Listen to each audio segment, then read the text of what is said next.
আসসালামু আলাইকুম প্রিয় শিক্ষার্থীরা, নবম শ্রেণীর তোমাদের বিস্তার পরিমাপের আজকে আমাদের শেষ লেকচার। শেষ লেকচারে আমরা দেখো, আমরা গত লেকচারগুলোতে কথা বলেছি তোমাদের 8 7 পর্যন্ত কথা বলেছি। আজকে আমরা দেখো 8 9 10 এই তিনটা ম্যাথ এখানে আছে। তোমরা যারা আগের লেকচারগুলো দেখেছো অবশ্যই তারা 8 এবং এই 10 নম্বর ম্যাথটা অবশ্যই পারবা, কারণ আগে এগুলো করাইছি আমরা। গড়, মধ্যক নির্ণয়, গড় মধ্যক থেকে গড় ব্যবধান নির্ণয়, গড় মধ্যক থেকে পরিমিতি ব্যবধান নির্ণয়, এগুলো আমরা আগের লেকচারগুলো দেখানো হয়েছে। তো আজকে এই লেকচারে আমরা এই 8 নম্বর ম্যাথটা করব না।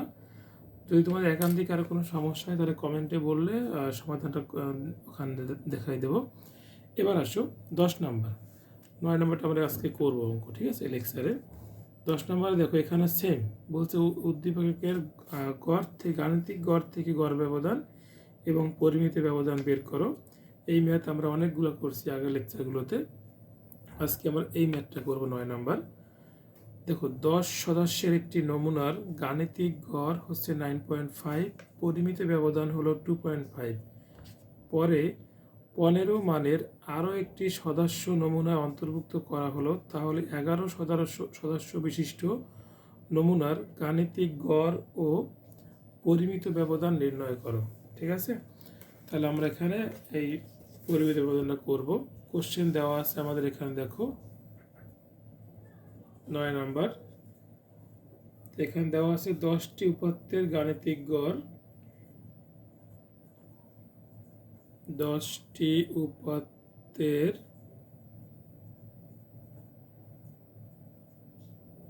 গাণিতিক গড় আছে কত? 9.5।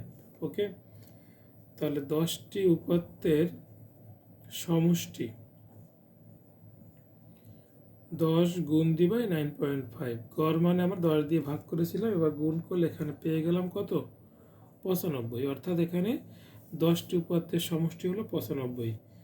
তাহলে এখানে আমরা দেখো এইটাকে লিখতে পারি এইভাবে যে সামেশন i ইকুয়াল টু 1 আর এখানে হলো 10। ওকে, তাহলে এখানে কি লিখতে পারি আমরা? xi ইকুয়াল টু হলো 95। দেখো খেয়াল করবো একটু, এখানে xi মানে এখানে 10টা পদের সমষ্টি 95, তাই সামেশন দেওয়া হয়েছে 10 পর্যন্ত, xi ইকুয়াল টু 95।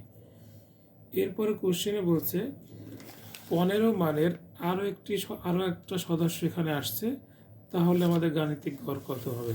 ঠিক আছে, তো এখানে লিখবো আমরা 15 মানের আরও একটি সদস্য আসলে সমষ্টি কত হবে? তাহলে সামেশন এখানে i ইকুয়াল টু, এখানে দিবে 11, এখানে একজন আসছে, তাহলে xi 95 যোগ দিবা হচ্ছে ওই 15, তাহলে এখানে হয় 110। ওকে, তাহলে আমরা এখান থেকে এবার বের করবো হচ্ছে গড়। আমাদের গড় চেয়েছে 11 মানের জন্য, তাহলে অতএব 15 মানের আরও একটি সদস্য আসলে গাণিতিক গড়, তাহলে গাণিতিক গড় কত হবে আমাদের? দেখো এই যে 110, এই 110 এখানে ভাগ করব কত দিয়ে? আমরা 11 দিয়ে, 11 জন লোক, তাহলে গাণিতিক গড় কত হবে? 10 হবে। এবার আমরা বের করব পরিমিত ব্যবধান কত হবে। হ্যাঁ, এখানে 10 জনের জন্য পরিমিত ব্যবধান দেওয়া আছে 2.5, 11 জনের জন্য বের করবো আমরা পরিমিত ব্যবধান। ওকে, তাহলে এখানে দেওয়া আছে 10 জনের পরিমিত ব্যবধান 2.5।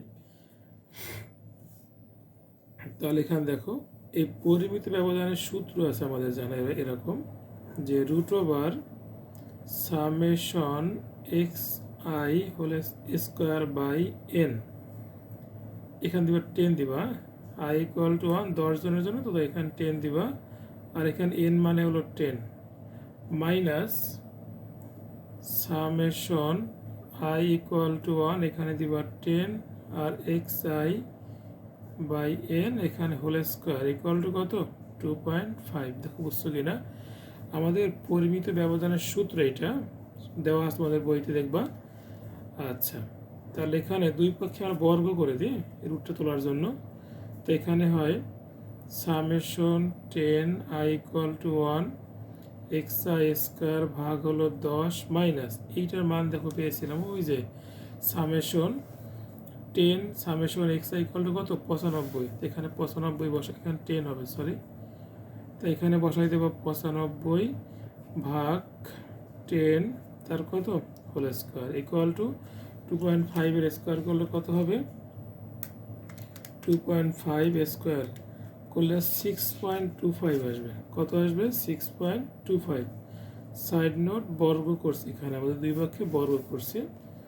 ওকে তাহলে এখানে summation 10 i equal to 1 X I whole square ভাগ 10 ইজ ইকুয়াল টু এইটা এখানে যোগ হয়ে চলে আসবে। তো দেখো কত হয় 6.25 মাইনাস প্লাস হয়ে যায় 95 ভাগ 10 9.5 তাহলে স্কোয়ার। তাহলে বা এখানে হয় দেখো সামেশন এই 10 এখানে গুণ দিয়ে নিয়ে যাব আমরা। তাহলে summation i equal to 1 10 x i তার whole square is equal to এটা করলে কত আসে দেখো 6.25 যোগ 9.5 তার হোল স্কোয়ার এর সাথে গুণ করব 10 গুণ 10 করলে আসে 965। তাহলে আমরা এখানে দেখলাম যে 10 জনের মানের বর্গের সমষ্টি হলো 965। ঠিক আছে তাহলে 11 জনের জন্য কত হবে দেখো 15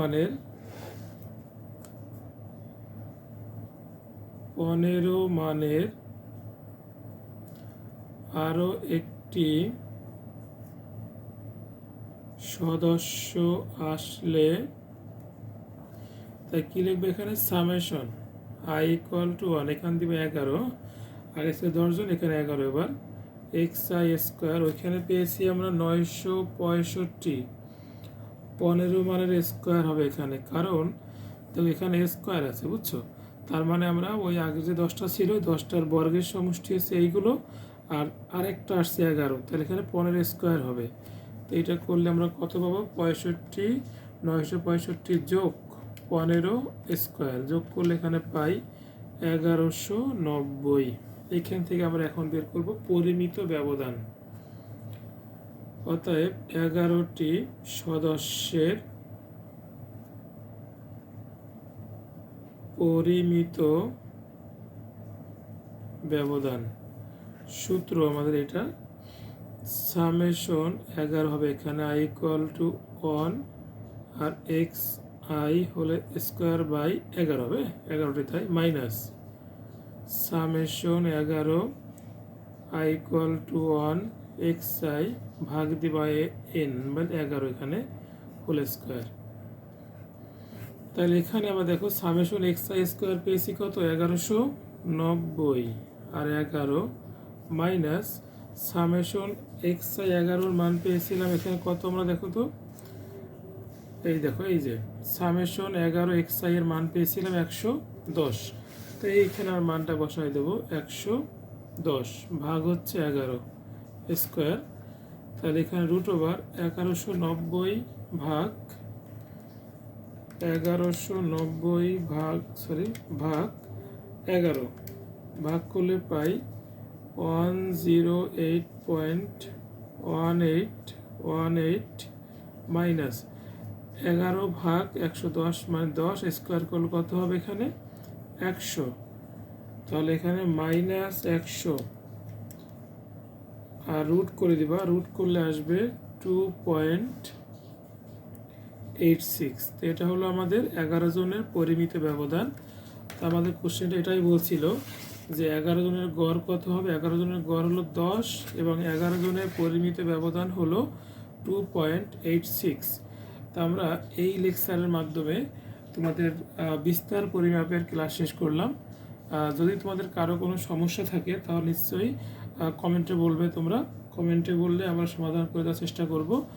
আর এই লেকচারের উপর ভিত্তি করে আমরা নেক্সট ক্লাসে আরেকটা ক্লাসে আমরা নিব, সেখানে হচ্ছে অবজেক্টিভ, অতি সংক্ষিপ্ত কোশ্চেন এবং বর্ণনামূলক কোশ্চেন নিয়ে আলোচনা করব। আল্লাহ হাফেজ, সবাই ভালো থাকবেন, সুস্থ থাকবেন, আল্লাহ হাফেজ।